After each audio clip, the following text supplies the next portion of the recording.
یا ایھا الذین آمنوا اتقوا اللہ حق تقاتہ. اب یہاں پر ہمیں غور کرنا ہوگا کہ تقوی کی حقیقت کیا ہے. اگرچہ ہم آیت البر کے آخر میں پڑھ چکے ہیں اولئک الذین صدقوا واولئک هم المتقون، وہاں پر وہ ایک حیولہ، ایک شخصیت، ایک کردار وہ ہمارے سامنے آ چکا ہے. متقی کون ہوتا ہے؟ لیکن یہ موقع مناسب ہے کہ یہ لفظی معنی اس کے کیا ہے.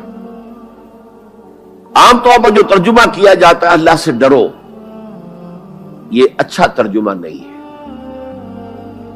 اور چونکہ اکثر و بیشتر لوگوں نے یہی ترجمہ کیا ہے، قرآن میں بار بار آتا ہے اتقوا اللہ اتقوا اللہ اتقوا اللہ، تو عیسائیوں کو یہ کہنے کا موقع ملا کہ قرآن زیادہ اللہ کے خوف پر زور دیتا ہے، جبکہ مسیح نے اور جو بائبل ہے وہ اللہ کی محبت پر زور دیتا ہے. اعتراض کرنے کا انہیں موقع مل گیا. خوف کا لفظ قرآن کا خود عربی زبان کا لفظ ہے، قرآن مجید میں بھی آیا ہے فلا تخافوہم وخافونی، تم ان سے نہ ڈرو، اپنے دشمنوں سے نہ ڈرو، مجھ سے ڈرو. خوف کا لفظ بھی ہے.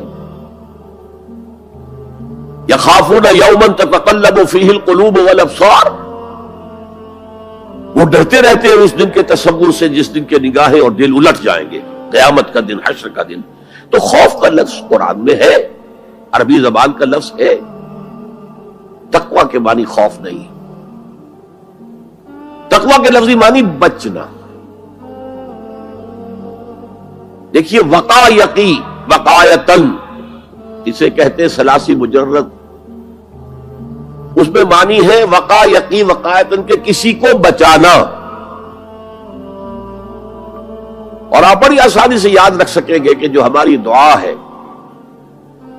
جو سورہ بقرہ میں حج کی دعاؤں کے ضمن میں اہم ترین دعا کی حیثیت سے مذکور ہے، ربنا آتنا فی الدنیا حسنۃ وفی الآخرۃ حسنۃ وقنا عذاب النار، وقنا عذاب النار، اے اللہ ہمیں بچا آگ کے عذاب سے.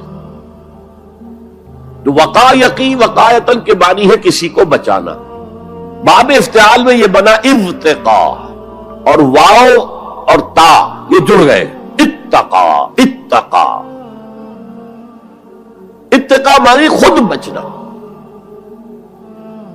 بچنا اللہ کی نافرمانی سے، بچنا اللہ کی ناراضگی سے. ایک بچنا آؤٹ آف لو ہوتا ہے، out of reverence, out of respect. ایک سلیم الفطرت بیٹا چاہے گا کہ میں کوئی ایسی حرکت نہ کروں کہ میرے والد کو اس سے دکھ پہنچے، یہ بھی بچنا ہے. ظاہر بات ہے کہ والد کا خوف نہیں ہے اسے، یہ اس کی روش آؤٹ آف لو ہے. والذین آمنوا اشد حبا للہ، جو لوگ صاحب ایمان ہیں وہ شدید ترین محبت کرتے ہیں اللہ کے ساتھ.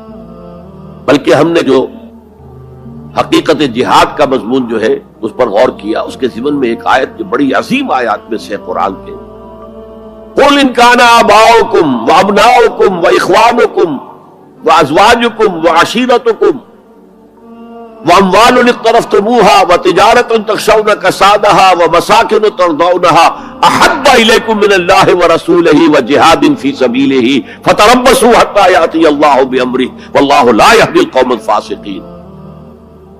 اے نبی ان سے کہہ دیجئے کہ اے لوگو، اگر تمہیں اپنے باپ اور اپنے بیٹے اور اپنے بھائی اور اپنے زوج، مرد کے لیے بیوی، بیوی کے لیے شوہر، اور اپنے رشتہ دار اور اپنے وہ مال جو تم نے بڑے محنت سے جمع کیے ہیں، اور اپنے وہ کاروبار جن میں کساد کا، سرد بازاری کا تمہیں خوف لاحق رہتا ہے، مندہ نہ ہو جائے، اور تمہارے وہ مکان جو تمہیں بہت محبوب ہیں، بہت سجایا ہے، بہت عمدہ فرنش کیا ہے، اعلیٰ ترین مکان بنایا ہے. اگر یہ 8 چیزیں زیادہ محبوب ہیں اللہ سے اور اس کے رسول سے اور اللہ کی راہ میں جہاد سے، فتربصوا، جاؤ، بیٹھے رہو، دفع ہو جاؤ، منتظر رہو، حتی یاتی اللہ بامرہ، یہاں تک کہ اللہ اپنا فیصلہ سنا دے. واللہ لا یہدی القوم الفاسقین، اللہ ایسے فاسقوں کو ہدایت نہیں دیتا. تو در حقیقت یہ اللہ تعالیٰ کی محبت کے تحت ہے کہ اللہ اور اللہ کے ساتھ جو عہد وفا استوار کیا ہے، ایاک نعبد و ایاک نستعین، کہ آدمی پھونک پھونک کر قدم رکھے، کہیں میں اللہ کی کسی حد سے تجاوز نہ کر جاؤں، اللہ کی قائم کردہ کسی حد کو پھلانگ نہ جاؤں، کہیں ایسا نہ ہو کہ شریعت کا کوئی حکم میں پامال کر دوں. پھونک پھونک کر قدم رکھنا. لو سانس بھی آہستہ کے نازک ہے بہت کام، آفاق کی اس کارگہ شیشہ گری کا. اس روش کا نام تقویٰ ہے. دنیا کا تقویٰ یہ ہے، آخرت کا تقویٰ یہ ہے آگ سے بچ جانا. نتیجہ ہے واتقوا النار الذی وقودها الناس والحجارہ، بچو اس آگ سے جس کا ایندھن بنیں گے انسان اور پتھر. یا ایھا الذین آمنوا قوا انفسکم واہلیکم نارا، اہل ایمان بچاؤ اپنے آپ کو اور اپنے اہل و عیال کو آگ سے. تو دنیا کا تقویٰ اور آخرت کا تقویٰ یہ ہے تقویٰ کے لفظی معنی. بلکہ اس میں اضافہ کروں کچھ.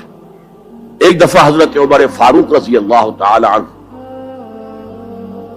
کہ مجلس شورا میں یہ بحث چل نکلی تقویٰ کسے کہتے ہیں، ہاؤ ٹو ڈیفائن تقویٰ. سب حضرات نے اپنی اپنی رائے دی. حضرت ابی بن کعب رضی اللہ تعالی عنہ ایک انصاری صحابی ہیں جن کے بارے میں حضور نے فرمایا ہے کہ اقرأہم ابی بن کعب، میرے صحابہ میں قرآن کا سب سے بڑا جاننے والا ابی ابن کعب ہے. وہ خاموش بیٹھے ہوئے سن رہے تھے باتیں. حضرت عمر نے خاص طور پر کہا ابی آپ نے کچھ نکاح فرمائے. اب انہوں نے کہا کہ امیر المومنین دیکھیے، اگر کبھی آپ کو کسی ایسے جنگل میں سے گزرنا پڑے جس میں کوئی پگڈنڈی نہیں ہے، بڑی اونچی اونچی گھاس ہے اور قدم قدم پر خاردار جو ہیں جھاڑیاں ہیں، تو آپ کیسے گزریں گے؟ جسے میں بار بار کہہ رہا ہوں پھونک پھونک کر قدم رکھنا. دیکھ لو کہیں اس گھاس کے اندر یہاں کوئی سانپ جو ہے وہ کنڈلی مارے بیٹھا ہو، تمہارا پاؤں سانپ پر جا پڑے، یا کسی اور موذی جانور کے بل میں پاؤں جا پڑے، یا کہیں تمہارے کپڑے جو ہے وہ کسی جھاڑی کے کانٹوں میں الجھ جائیں. بچ بچ کر نکلنا یہ تقویٰ ہے. یہ زندگی ایک سفر ہے، ہماری منزل آخرت ہے. جیسے حضور نے فرمایا انما الدنیا خلقت لکم وانتم خلقتم للآخرہ، یہ دنیا تمہارے لیے بنائی گئی ہے، تمہارے لیے برتنے کا سامان ہے، لیکن تمہیں آخرت کے لیے بنایا گیا ہے، یہ تمہارا گھر نہیں ہے. تو یہ ہے تقویٰ. اور تقویٰ کی تعلیم قرآن مجید میں اتنی شد و مد کے ساتھ آئی ہے، اتنی شد و مد کے ساتھ آئی ہے، ایک ایک آیت میں دو مرتبہ. سورۃ النساء کی پہلی آیت یا ایھا الناس اتقوا ربکم الذی خلقکم من نفس واحدۃ وخلق منها زوجها وبث منهما رجالا کثیرا ونساء واتقوا اللہ الذی تساءلون به والارحام ان اللہ کان علیکم رقیبا. ایک آیت میں دو مرتبہ تقویٰ کا حکم. اے لوگوں، اے بنی آدم، اپنے اس رب کا تقویٰ اختیار کرو جس نے تمہیں ایک جان سے بنایا، اسی سے اس کا جوڑا بنایا اور ان سے کثیر تعداد میں مردوں اور عورتوں کو زمین میں پھیلا دیا. یہ 600-650 کروڑ جو انسان آج دنیا میں ہے، یہ سب کون ہے؟ آدم اور حوا کی نسل سے. پھر اسی آیت میں دوبارہ واتقوا اللہ الذی تساءلون به والارحام، تقویٰ اختیار کرو اس اللہ کا جس کا ایک دوسرے کو واسطہ دیتے ہو. کوئی سائل مانگتا ہے تو اللہ کے نام پر مانگتا ہے. تم بھی جا کر اپنے کسی عزیز سے یا دوست سے کہتے ہو کسی کام کے لیے بھائی یہ کام بہت ضروری ہے اللہ کے لیے جلد از جلد اس کام کو کر دو، واسطہ اللہ کا. یا جیسے کہ سورہ حشر میں ایک آیت میں دو دفعہ یا ایھا الذین آمنوا اتقوا اللہ ولتنظر نفس ما قدمت لغد واتقوا اللہ ان اللہ خبیر بما تعملون. اے ایمان والو، اللہ کا تقوی اختیار کرو. اور دیکھو کل کے لیے کیا بھیج رہے ہو آگے. تمہارے اعمال جو جا رہے ہیں، جمع ہو رہے ہیں تمہارے نامہ اعمال میں، وہ اعمال کون سے ہیں، اچھے ہیں یا برے ہیں؟ اور اللہ کا تقوی اختیار کرو اور دیکھو، جان لو وہ تمہارے اعمال سے باخبر ہے، بے خبر نہیں. تاہم یہ الفاظ جو ہے میرے نزدیک قرآن مجید میں تقوی کی تاکید کے اعتبار سے انتہائی مؤکد مقام ہے. جیسا کہ میں نے عرض کیا، صحابہ گھبرا گئے، حضور اللہ کے تقوی کا حق کون ادا کر سکتا؟ پھر جب سورہ تغابن کی آیت نازل ہوئی تو ان کے جان میں جان آئی. وہاں فرمایا گیا فاتقوا اللہ ما استطعتم، اللہ کا تقوی اختیار کرو جتنا بھی تمہارے حد استطاعت میں ہے، امکانی حد تک اللہ کا تقوی اختیار کرو. پھر جان میں جان آئی. آدمی اپنے مقدور بھر اپنی ہمت کے مطابق تو کام کر سکتا ہے. میرا دل برماہی نہیں آیا،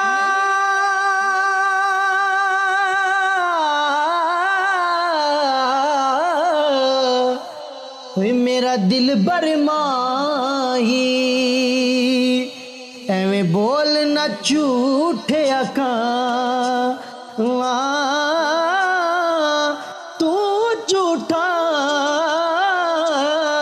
تیرے اوے بول وچ جھوٹے، تینو تاڑی مار اڑا، تو جھوٹا